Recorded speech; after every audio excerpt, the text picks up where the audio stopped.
Hello and welcome back to Shakesyear. We're going to finish up a funeral elegy today. We've just got a handful of lines left. We're going to look at lines 569 to 578. So if I was better at dividing this whole thing up when I was dividing the whole thing up, I would have left at least 12 lines because that's how we were defining monologues. But this isn't a monologue. It's a very long poem. And we've sort of ridden the waves of grief and gotten through how the loss of Sir William Peter affected the people around him and how his wife and child must be grieving, and how this elegy is the author's way of letting Sir William Peter know how much he actually meant to him, because he might not have been the best at doing that in his waking life. And at the end of yesterday's lines, he was talking about how pretty much all that's left is hope. And he's sort of hopeful, and we're going to find out what for in these lines. So line 569 says, "And hope must, in despite of fearful change, play in the strongest closet of my breast, although perhaps I ignorantly range and court opinion in my deepest unrest.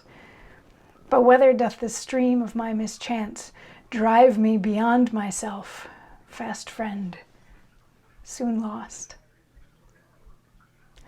Long may thy worthiness thy name advance amongst the virtuous and deserving most, who herein hast forever happy proved. In life thou liv'st, in death thou diedst beloved."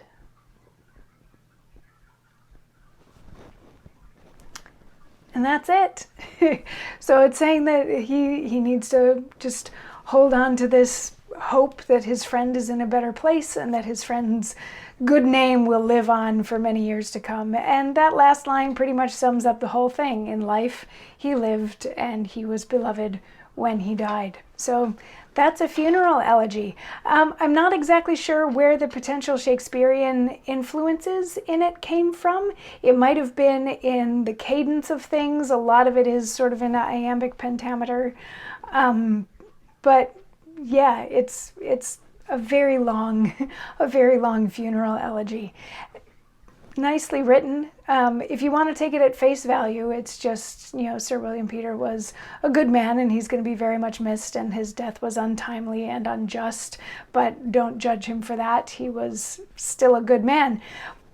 The fact that it is so long, though, I don't know if that was more typical. Like, I just keep going back to the eulogy in Four Weddings and a Funeral, which is nice, and it's short, and it's sweet, and it gets the point across. Whereas this one just keeps going on and keeps coming back to, he was such a good man, he was such a good man, he was such a good man, which almost makes me think, the lady protests too much, methinks.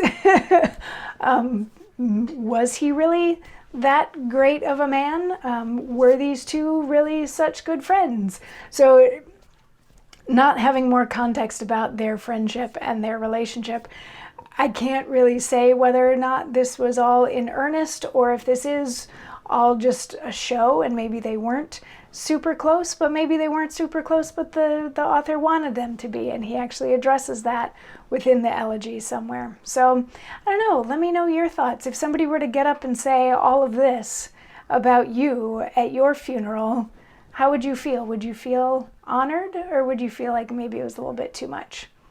I don't know.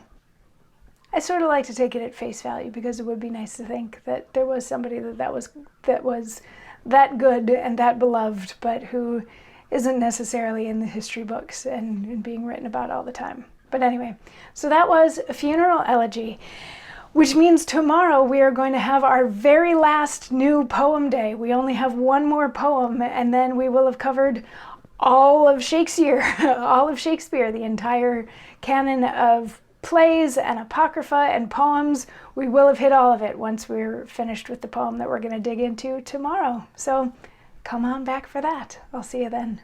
Mwah.